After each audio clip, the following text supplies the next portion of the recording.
Beerus versus Gotan. Gohan अब ready हो चुका है बेलमोंट प्लेनेट के ऊपर फाइट करने के लिए अगेंस्ट जीरेन। ब्रॉली ज्वाइन करता है अपनी टीम को and now the battle of multiverse tournament begins. तो ड्रैगन बॉल काकुमे के चैप्टर नंबर 3 के अंदर बहुत ही ज्यादा ऑसम चीजें हुई है। वैसे तो इसी फाइट सीन हमें इतनी ज्यादा इंटेंस नहीं देखने मिले, लेकिन जो स्टोरी बिल्डिंग है वो काफी ऑसम है। तो चलो सीधा चैप्टर के ऊपर बढ़ते हैं, लेकिन उससे पहले अगर तुम लोगों ने सब्सक्राइब नहीं किया चैनल को तो सब्सक्राइब कर दो, वीडियो को भी लाइक कर दो। शुरू करते हैं। तो चैप्टर का टाइटल है स्टैंड क्लियर फॉर डिपार्चर। पुराने कैरेक्टर सब एक साथ आने वाले हैं एंड सफर पे निकलेंगे, एडवेंचर पे निकलेंगे ताकतवर बनने के लिए, क्योंकि उनके पास सिर्फ 2 साल है और 2 साल के अंदर उनको इतना स्ट्रॉन्ग बनना है कि मल्टीवर्स लेवल के ऊपर फाइट कर सकें। अब चैप्टर की स्टार्टिंग में हम यहाँ पे बुल्मा को देखते हैं and dam she looks good. मतलब पहली नजर में तो पहचान भी नहीं पाए कि बुल्मा है, लेकिन बाद में समझ में आया कि हाँ ये बुल्मा है। अब बुल्मा बोलती है कि हमारे पास सिर्फ 2 साल है तो हमें तैयारी शुरू कर देनी चाहिए। वजीटा बोलता है कि हाँ हमारे पास सिर्फ 2 ही साल है, लेकिन साथ में लोगों को अब अपने गोल को सेट करना पड़ेगा कि आगे चलकर उनको किसका साथ देना है और क्या करना है। वजीटा बोलता है बाय द वे तुम्हें वो ब्रॉली के बारे में पता है कि वो कहाँ पर इस वक्त, और उसके साथ में वो ग्रीन ऑरेंज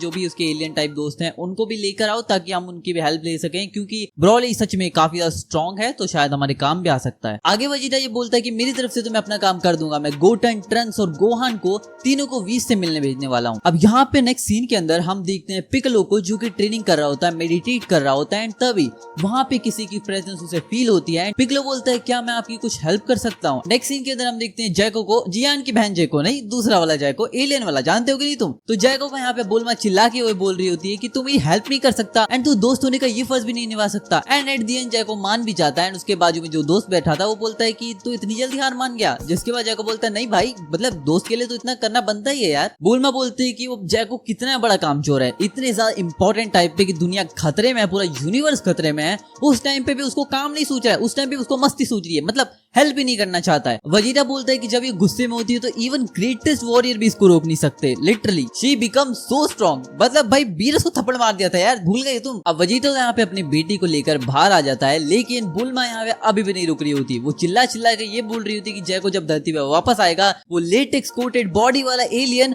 उसको मैं बहुत बुरी तरीके से मारने वाली हूँ, उसकी आंखें निकाल लूंगी मैं। एंड आगे वो बोलती है कि वो एलियन क्राइम पेट्रोल, क्या क्राइम पेट्रोल ही था ना, galactic petrol, my her that is so big so just ignore her. अब गोहान अपनी वाइफ यानी विडाल के साथ बाहर बैठकर नाश्ता कर रहा होता है। भाई लिटरली लोगों को खाने के अलावा कोई काम नहीं है, मतलब 2 चैप्टर हो गए, दोनों चैप्टर में खा ही रहे थे, तीसरा चैप्टर इसमें भी खा ही रहे हैं, ऐसे तो बॉडी नहीं बनती भाई, प्रोटीन इंटेक पूरा करना पड़ता है। गोहान यहाँ पे वजीटा को हाई करते हुए बोलता है कि अरे वजीटा अंदर क्या हो रहा है, बहुत बुरी हालत है लगता है। जिसके बाद वजीटा बोलता है हाँ काश अंदर ही होता, यहाँ पे बाहर भी होता है, क्योंकि बुला रोने लगती है। एंड बुला को रोते हुए देखकर विडाल वहाँ पर आती है और बोलती है लाओ मेरे को दे दो, मैं इसे संभाल लेती हूँ। अब वजीटा और गोहान यहाँ पर एक साथ बैठते हैं, बात करना स्टार्ट करते हैं, डिस्कस करते हैं कि आगे 2 इयर्स के अंदर वो लोग क्या क्या करने वाले हैं। वजीटा बोलता है कि वैसे अब तू करने क्या वाला है, इन 2 साल का तेरा प्लान क्या है, क्या स्टडी करेगा या फिर ट्रेनिंग। गोहान बोलता है कि मैं दोनों ही करने वाला हूँ। वजीटा बोलता है ओके दैट्स नाइस, बट मैं तुमसे एक सवाल पूछने वाला था, क्या तुम 20 के साथ जाकर ट्रेनिंग कर सकते हो, क्योंकि कैकरॉट भी वहाँ पे पहले ट्रेनिंग कर रहा था एंड उसकी लास्ट ट्रेनिंग 20 के साथ चल रही थी, तो तुम अगर वहाँ पे जाओगे तो कैकरॉट की जगह पे वो तुम्हें ट्रेनिंग देना शुरू कर सकते हैं। एंड मैंने ट्रंक्स और गोटन से भी पूछ लिया है एंड वो लोग भी मान गए, लेकिन गोहान का यहाँ पे प्लान कुछ और ही होता है। गोहान बोलता है कि I am really sorry but मेरा प्लान कुछ अलग है, इन 2 साल में मुझे क्या करना है मैंने सब कुछ प्लान करके पहले से रखा है, लेकिन गोटन और ट्रंक्स के लिए मुझे डैड ने बताया था हाइपरबोलिक टाइम चेंबर के बारे में, तो शायद से उनका काम हो सकता है। वजीटा बोलता है कि okay so it's a good idea, लेकिन क्या तुम मेरे लिए काम कर सकते हो, तुम जाके क्रिलिन और यामचा और टीएन से मिल सकते हो, और तुम्हारे पास कोई आइडिया है कि वो लोग क्या कर सकते हैं। जिसके बाद गोहान बोलता है yup I have found it. अब गोहान उड़ते हुए पहुंच जाता है सीधा क्रिलिन के घर पे एंड उनको हाई करता है, जहाँ पर 18 और साथ में क्रिलिन अपनी बेटी के साथ होता है। क्रिलिन बोलता है गोहान तुम कैसे हो। जिसके बाद गोहान बोलता है बढ़िया हूँ, लेकिन क्या तुम मुझे बता सकते हो कि टीएन और यामचा कहाँ पर है। जिसके बाद क्रिलिन बोलता है कि तुम लकी हो क्योंकि वो लोग अंदर ही बैठे हैं। अब गोहान जैसे क्रिलिन की ये बात सुनता है, गोहान बोलता है कि ओके तो ये तो बहुत बढ़िया बात है, मैं तुम लोग को बताने वाला हूँ कि तुम 2 साल के अंदर कौन सी ट्रेनिंग करने वाले हो। लेकिन क्रिलिन बोलता है अरे भाई थोड़ा थम जा, बात करने दे, थोड़ा समझने दे, थोड़ी कंडीशन खराब चल रही, घर की समझ नहीं आ रहा तेरे। अब गोहान यहाँ पे पहुंच चुका था कि तभी अचानक से गोहान की फोन पे रिंग होने लगती है एंड जिसके बाद गोहान कॉल उठाता है, जहाँ पर कॉल पे था वजीटा। वजीटा यहाँ पे गोहान को 20 के स्टाफ से ये बता रहा होता है कि अभी मैं 20 के साथ हूँ और 20 ने मुझे बताया कि कैकरॉट यूनिवर्स 0 पे था जब यहाँ पे ग्रैंड प्रीस्ट ने उसे जमाया था। अब जैसे ही गोहान ये बात सुनता है कि यूनिवर्स 0 के अंदर गोकू को फ्रीज कर दिया गया है with all the other god of destructions and angels, जो कि डिस्ट्रॉयड यूनिवर्स से आए थे। एंड जिसके बाद जैसे ये बात उनको पता चलती है सभी लोग काफी ज्यादा शॉक हो जाते हैं। गोहान, क्रेलिन और एंड्रॉइड 18 सभी लोग बिल्कुल शॉक में थे, लेकिन इनके साथ साथ यहाँ पे गोटन और ट्रंक्स भी शॉक हो चुके थे, जो कि वीस और वजीटा के साथ वहीं पे थे। अब यहाँ पे सीन शिफ्ट होता है और हम देखते हैं पिकलो को, जो कि अभी भी वहाँ पे मेडिटेशन कर रहा होता है। एंड उसके पीछे लोग आए थे नामेकिन प्लेनेट से एंड वो लोग बोल रहे होते हैं कि क्या तुम हमारी हेल्प कर सकते हो इस बैटल के अंदर 2 इयर्स की ट्रेनिंग के अंदर। जिसके बाद पिकलो बोलता है अच्छा तो क्या मैं तुम्हारी हेल्प कर भी पाऊंगा। जिसके बाद पिकलो को यहाँ पे वो लोग बोलते हैं कि हाँ क्यों नहीं, और यहाँ पे हम सभी के पास कुछ न कुछ कंट्रीब्यूट करने के लिए। जिसके बाद पिकलो बोलता है ठीक है, लेकिन उससे पहले मुझे कुछ काम है तो मैं वो पहले कर आता हूँ। एंड जिसके बाद हम बात करेंगे। अब प्लेनेट वाम्पा के ऊपर जैको और बुल्मा पहुंच चुके थे एंड जिसके बाद वहां पे वो लोग मिलते हैं ब्रॉली से। अब बुल्मा यहाँ पे एंट्री मारती बोलती है hey my favourite aliens and वो लोग का मुंह बन जाता है। अब बुल्मा के यहाँ पे आने के बाद चीला उससे पूछती है कि वैसे तुम्हें हमसे काम क्या है। बुल्मा बोलते है कि क्या तुमने स्काई के अंदर एक ब्लैक बॉल देखी थी। अब यहाँ पे वो लोग बोलते हैं कि क्या तुम्हें भी वो स्ट्रेंज सपना आया था हमारी तरह, हम तीनों को एक साथ ही की सपना आया था। बिल्कुल स्ट्रेंज है ना। आगे बुल्मा को अब समझ में आ जाता है कि सीन क्या था यहाँ पे। जिसके बाद बुल्मा बोलती है कि अब मैं समझ गई, लगता है कि जब ग्रैंड प्रिंस ने अनाउंसमेंट की थी तब तुम लोग सो रहे थे एंड साथ में दुनिया में कई सारे लोग सो रहे होंगे, तो उन सभी बिलियंस लोगों के अंदर उन लोगों ने अपना ही थॉट को डायरेक्ट उनके ड्रीम्स के अंदर पहुंचा दिया ताकि उनको अनाउंसमेंट पता चल सके। अब चीला को जैसे ये पता चलता है कि वो रियल था, वो बोलती है क्या सच में ये रियल था, और क्या रियली एक यूनिवर्सल लेवल बैटल स्टार्ट होने वाली, एक वॉर स्टार्ट होने वाली है। तभी बुल्मा के पास वीस का कॉल आ जाता है। वीस यहाँ पे बुल्मा को एक बैड न्यूज बताता है एंड जिसको सुनने के बाद बुल्मा बहुत ज्यादा शॉक हो जाती है। मे बी ये गोकू से रिलेटेड ही होगा कि गोकू यूनिवर्स 0 के अंदर कैद हो चुका है, और मे बी कुछ और भी हो सकता है जो मैं आगे पता चलेगा। नेक्स्ट सीन के अंदर हम आते हैं सीधा प्लेनेट अर्थ के ऊपर। गोहान यहाँ पे टीएन, यामचा और क्रेलिन को बता रहा होता है कि उन्हें क्या करना है। गोहान बोलता है कि अब यहाँ पे डैड नहीं है, लेकिन डैड के ना होते हुए भी हमको अपना अपना रोल फिक्स करना होगा, हमें ट्रेनिंग करके स्ट्रॉन्ग बनना होगा। एंड मेरे पास बिल्कुल परफेक्ट ट्रेनिंग है तुम सभी के लिए कि तुम्हें क्या करना चाहिए। लेकिन यहाँ पे अब क्रेलिन बहुत ज्यादा डीमोटिवेटेड हो चुका था। क्रेलिन बोलता है गोहान मैं समझता हूँ, लेकिन टूर्नामेंट ऑफ पावर के अंदर में मैं कुछ भी नहीं कर पाया था। इवन मैं स्ट्रॉन्गेस्ट वॉरियर से भी नहीं लड़ा था तो भी मैं हार गया था। तो क्या होगा जब मैं इतनी स्ट्रॉन्ग मोस्ट पावरफुल डीएटी से लड़ूंगा। मैं भी तुम्हें गोकू की तरह एक बड़ी स्पीच देना चाहता हूँ, लेकिन मैं वो आदमी नहीं हूँ, मैं गोकू नहीं हूँ। अब मास्टर रोशी इस बात पे अग्री करते हुए बोलते हैं कि मैं भी क्रेलिन की बात से अग्री करता हूँ, और मुझे भी 350 साल हो चुके हैं ट्रेनिंग करते हुए, लेकिन मुझे ये नहीं पता कि मैं आगे कैसे प्रोग्रेस कर सकता हूँ। क्रेलिन बोलता है कि मैं समझता हूँ ये बिल्कुल भी सही तरीका नहीं है बताने का, लेकिन मैं यहाँ पर बिल्कुल ठीक हूँ अपने वाइफ के साथ और अपनी महरन के साथ। अब गोहान ये सब सुनने के बाद थोड़ा सा हाइपर हो जाता है and he gives a big speech. Gohan यहाँ पे बोलता है कि इतने सालों से सोन गोकू, हाँ तुमने सही सुना, सोन गोकू, वो डैड नहीं बोल रहा है, वो डायरेक्ट स्पीच दे रहा है बहुत भारी वाली। गोहान बोलता है कि इतने सालों से सोन गोकू इस दुनिया को प्रोटेक्ट करते आ रहे हैं, वीक की हेल्प करते आ रहे हैं विदाउट एनी हेजिटेशन। अगर तुम्हें यहाँ पे रहना है तो तुम रहो, अपनी पीपल के साथ रहो, अपनी फैमिली के साथ रहो, लेकिन मेरे डैड के साथ साथ इस दुनिया में बिलियंस और मिलियंस ऑफ पीपल्स हैं जिनको हमारी ताकत की, हमारी पावर्स की जरूरत है, हमारी जरूरत है। क्रेलिन ये बात सुन के लिटरली ब्रो शॉक्ड। इसका फेस देखकर तुम बता सकते हो कि इसको हिट कर गया है। यामचा बोलता है कि देखो मेरे पास कोई फैमिली नहीं है तो मुझे फाइट करने में कोई प्रॉब्लम भी नहीं है, तो मैं फाइट करने को तैयार हूँ। टीएन बोलता है कि मैं भी वैसा ही हूँ, मैं भी साधु हूँ भैया, मेरे को भी कोई गर्लफ्रेंड वर्लफ्रेंड है नहीं सिस्टम, तो हाँ कोई दिक्कत नहीं, फैमिली वैमिली का लोचा नहीं है, हम फाइट करेंगे, बिल्कुल रेडी है। अब 18 अपने पति परमेश्वर यानी क्रेलिन को बोलती है जी अंदर आइए जरा, एंड जिसके बाद वो उसको अंदर ले जाती है for not that thing but something else. 18 क्रेलिन को ये समझाती है कि मैं समझती हूँ कि तुम हमारी लाइफ्स के बारे में कितना टेंशन लेते हो, तुम्हें कितनी फिक्र है, लेकिन ये सिर्फ हमारी लाइफ के बारे में बात नहीं है, पूरी दुनिया के बारे में बात है, पूरे यूनिवर्स के, पूरे मल्टीवर्स के बारे में बात हो रही है। अब क्रेलिन यहाँ पे थोड़ा दिल पे पत्थर रखकर ये बोल रहा होता है कि मैं समझता हूँ, लेकिन मैं तुम्हारी चॉइस के हिसाब से चलूंगा। 18 बोलती है मैं तुम्हारा साथ हमेशा दूंगी, अगर तुम चाहते हो फाइट करना तो मैं भी फाइट करूंगी, अगर तुम चाहते हो यहीं पे रहना तो मैं भी तुम्हारे साथ यहीं पे रहूंगी। एंड क्रेलिन का फेस देखने लायक है। Now bro is thinking. अब ट्रंक्स काफी ज्यादा दुखी हो चुका था अपनी बहन से दूर होने के लिए। वो बोलता है कि मैं बस 2 साल के लिए जा रहा हूँ, लेकिन ये 2 साल बहुत ज्यादा भारी होने वाले हैं। मैं देखना चाहता हूँ कि तुम 2 साल में कितना स्ट्रॉन्ग और बहुत ज्यादा पावरफुल प्रिंसेस बन जाओगी। And he is crying. लेकिन वजीटा बोलता है कि भाई बहुत हो गया, चल चल चल अभी सीधा ट्रेनिंग पे चलते हैं। एंड जिसके बाद यहाँ पे हम ट्रंक्स का फेस देख सकते हैं। जैसे ही बुल्ला को यहाँ पे वजीटा हाथ में लेता है, Trunks is like dad but you are dad, okay so sorry. Vegeta बोलता है कि don't worry princess, daddy will be back. And यहाँ पर अब हम देखते हैं कि वो लोग क्यूब के अंदर जाने के लिए तैयार हो जाते हैं। ट्रंक्स के दादाजी यहाँ पे बुला का ध्यान रखने के लिए आ जाते हैं, जिसके बाद वजीटा बोलता है कि आपका शुक्रिया बुला का ध्यान रखने के लिए, यहाँ पे आने के लिए। ट्रंक्स का दादाजी यहाँ पे ये बोलता है कि ऑब्वियसली वो मेरी पोती है, मेरी ग्रैंड डॉटर है, मेरे को उसका ध्यान रखना ही पड़ेगा, इसमें कोई बड़ी बात नहीं है। अब वजीटा सीधा क्यूब के अंदर जाता है एंड यहाँ पर आता है एक बहुत ही एपिक पैनल। हम देखते हैं अपनी टीम को जो कि रेडी हो चुकी है फाइट करने के लिए, यानी कि अपना बंदा 18 के सामने पिघल गया। Literally he is now caring about the universe universe as well as his family. मतलब वो अकेले जा रहा है, अपनी फैमिली को लेकर नहीं जा रहा फाइट के अंदर। 18 यहाँ पे अपनी बेटी के साथ रहेगी and now our Krillin is going to fight. And जिसके बाद यामचा, टीएन, गोहान और क्रिलिन सब तैयार हो जाते हैं क्यूब के अंदर जाने के लिए। And now the stories main plot, the main twist begin. अब सभी लोग पहुंच जाते हैं क्यूब के अंदर, जिसके बाद विज बोलता है क्या सभी लोग पहुंच गए? एंड वैसे प्रोग्राम क्या भैया, कौन सा नाश्ता पानी होने वाला है? सभी लोग पहुंच चुके हैं एंड हम सबसे पहले शुरुआत करते हैं यूनिवर्स 9 से। वजीटा गोहान से पूछता है कि क्या तुम्हारा कुछ प्लान है यूनिवर्स 9 के ऊपर? मैंने प्लान किया है कि टीएन, यामचा और क्रिलिन तीनों जाएंगे सीधा डेंजर ट्रायो के पास एंड उनके साथ ट्रेनिंग करेंगे। मैंने उनको कांटेक्ट तो नहीं किया है बट आई नो कि वो लोग मान ही जाएंगे। एंड वो लोग बोलते हैं क्या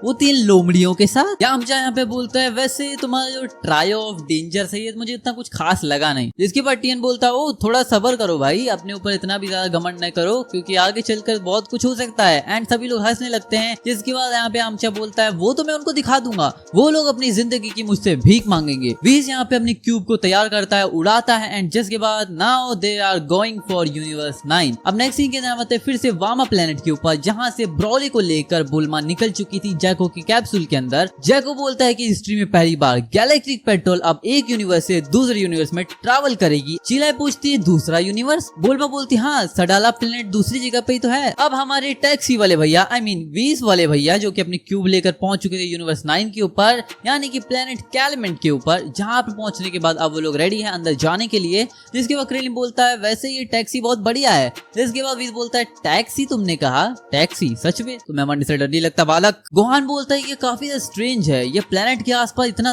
कॉटन और स्ट्रीम कैसे है? वीज बोलता है वेल ये प्लेनेट को जाना इसलिए जाता है कि उसकी थिकेस्ट लेयर, उसके क्लाउड में अब तक का सबसे थिक लेयर है पूरे यूनिवर्स के अंदर। रिली बोलता है क्या सच में इसको इसलिए जाना जाता है? वैसे ये कितनी ज्यादा मोटी है? वीज बोलता है कि ये क्लाउड अबाउट 3000 किलोमीटर थिक है and half radius of the planet इसके सेंटर में है। क्रिलिन जैसे ही सुनता है ही इज लाइक शॉक, सच में ये इतना ज्यादा थिक है और हम लोग इसके अंदर जाने वाले हैं, पर कैसे? लेकिन वीज भैया बोलते हैं बिल्कुल हम बताते हैं ना, तुम रेडी रहो। अब वीज वहाँ पे एक छेद करता है बहुत बड़ा वाला एंड वो लोग अंदर पहुंच जाते हैं। अब अंदर जाने के लिए क्रिलिन यहाँ पे तैयार होता है और बोलता है गोहान, टीएन और यामचा तैयार हो जाओ अंदर जाने के लिए। लेकिन यहाँ पे गोहान बोलता है नहीं नहीं मैं नहीं जा रहा, मुझे नेक्स्ट स्टॉप पे रुकना है। यामचा बोलता है लगता है तुमने सच में फैसला कर लिया वहाँ पे जाने का। जिसके बाद टीएन बोलता है गुड लक देन। गोहान बोलता है वीज क्या तुमने सुना? वीज बोलता है हाँ बिल्कुल। अब यामचा, क्रिलिन और टीएन तीनों चले जाते हैं कैलमेंट प्लेनेट के ऊपर, यानी कि यूनिवर्स 9 के अंदर। एंड नाउ अब हमारे हीरोज अब निकल जाते हैं नेक्स्ट स्टॉप के लिए, जो कि बहुत ज्यादा स्पेशल होने वाला है। अब गोहान तो वहां से उतर जाता है, लेकिन वो कहाँ पे उतरता है ये हमें नहीं बताया जाता। अब हमारी टैक्सी सीधा रुकती है नेक्स्ट स्टॉप के ऊपर, यानी कि प्लेनेट सडाला के ऊपर। अब यूनिवर्स 6 यानी कि प्लेनेट सडाला पे वजीटा एंट्री मारता है एंड वजीटा को देखने के बाद वहाँ के सैयन लोग काफी शॉक हो जाते हैं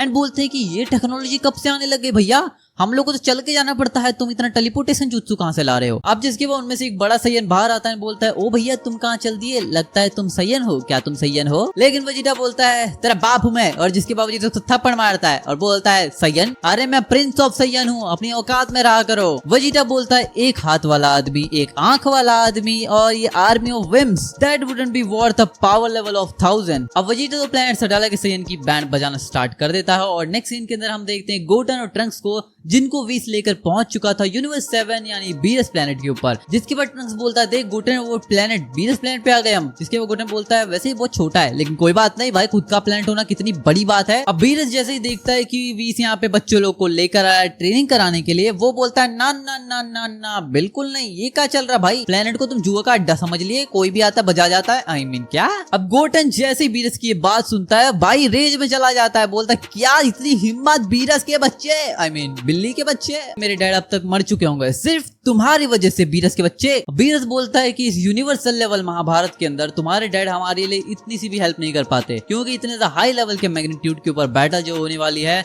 उसके जितना गर्म दिमाग वाला आदमी एक मोमेंट में ही खत्म हो जाएगा। अब गोटन यहाँ पे गुस्से के अंदर रोने लगता है and now he goes super Saiyan and जाने के बाद वो सीधा पंच करने के ऊपर जाता है बीरस को। लेकिन तभी ट्रंक्स आकर बोलता है ब्रो रुक जा, क्या कर रहा है तू, पगला गया क्या बे? गोटन बोलता है ट्रंक्स हट जा प्लीज हट जा, आज मैं बहुत गुस्से में हूँ, आज बीरस का भरता बना दूंगा। लेकिन बीरस का भाई ये लुक, ये massive look, bro is looking sick, भाई कितना डेंजरस लग रहा है, मेरे को देखकर डर लग रहा है। गोटन तू तो गया भैया। अब जैसे ही बीरस यहाँ पे गुस्से में जाता है वो गोटन के थोबड़े को पकड़ता है and now he is goes Super Saiyan 20 into 50 minus 60 100. His power is over of a god of destruction. He is a god of destruction anyway. जिसके बाद बीरस गोल्डन को पकड़ता है, उनको पकड़ के बहुत दूर फेंकता है and the force generated by him is so brutal. मतलब भाई बंदे ने थोड़ी सी पावर भी इस्तेमाल नहीं की, ब्रूटल स्ट्रेंथ से उसकी हालत खराब कर दी। अब जैसे ही बीरस गोल्डन को फेंकता है वो सीधा जाकर एक स्टार पे भिड़ता है एंड स्टार भी टूट जाता है। वाव। लेकिन अपने डैड के कदमों पे चलने वाले बच्चे में इतनी जान तो बिल्कुल होगी ना कि भाई वो थोड़ा सा झेल लेगा बीरस की फाइट को। गोटन यहाँ पे फिर से तैयार होता है एंड बोलता है कि इट्स नॉट ओवर येट। अब गोटन यहाँ पे चिल्लाए जा रहा होता है, लेकिन तभी इन अ क्विक सेकेंड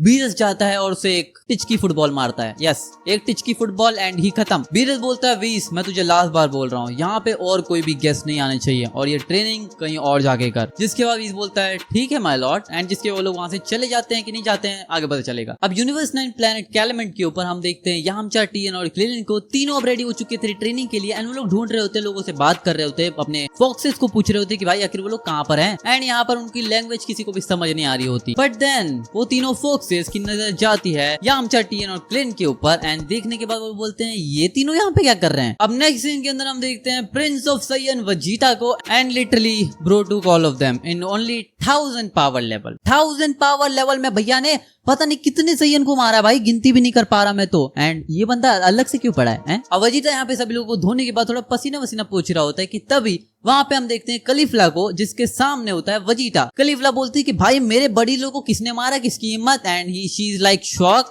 वजीटा तू यहाँ क्या कर रहा है? अब अगले प्लेनेट के अंदर यहाँ पे जैको अपने दोस्त लोग यानी ब्रॉली, बुल्मा सभी लोग को लेकर पहुंच चुका था प्लेनेट सडाला पे एंड उसने सभी लोगों की हालत खराब कर दी। अब यूनिवर्स 11 के ऊपर हम देखते हैं बेलमोंट को, जिसको यहाँ पे इसकी एंजल यहाँ पे एक्सप्लेन कर रही होती है कुछ बहुत इंपॉर्टेंट चीज, जिसके बाद वो बोलती है कि लॉर्ड बेलमोंट की डिस्ट्रक्टिव पावर्स तो नहीं जाएंगी, लेकिन उन्होंने गॉड ऑफ डिस्ट्रक्शन बन के ऑलमोस्ट 3.002.185 ईयर्स एंड उनकी पावर जी ली है एंड इसी वजह से अब उनके अंदर थोड़ा चेंज का टाइम आ चुका है। और ये जो पावर ऑफ इमॉर्टलिटी है गॉड ऑफ डिस्ट्रक्शन के अंदर, डिस्ट्रक्टिव पावर है, वो सिर्फ तब तक टिकती है जब तक इनका शासन होता है, जब तक इनका राज होता है एंड जिसके बाद इनकी पावर चली जाती है। अब नेक्स्ट सीन के अंदर हम देखते हैं टोपो को, जिसने की गॉड ऑफ डिस्ट्रक्शन का वो पहन रखा होता है, जिसे हमें क्या कहते हैं आई डोंट नो, बट तुम लोग बता देना। एंड जिसके बाद वो बहुत ज्यादा शॉक में होता है क्योंकि उसके सामने होता है बेलमोंट एंड बेलमोंट नंगा होता है, पूरी तरीके से नहीं बट नंगा होता है। बेलमोंट यहाँ पे बोल रहा होता है कि हाँ ये सही बोल रही है और वैसे मैं मरूंगा या नहीं ये तो मुझे नहीं मालूम, लेकिन मैंने अपनी काफी बढ़िया जिंदगी जी लिया है, मेरे स्पीशीज के हिसाब से तो मैंने काफी लंबी जिंदगी जी है। अब बेलमोंट अपनी बात को यहाँ पे ये बोलते हुए खत्म करता है कि तुम तीनों यानी टोपो, जीरोन और वो दूसरा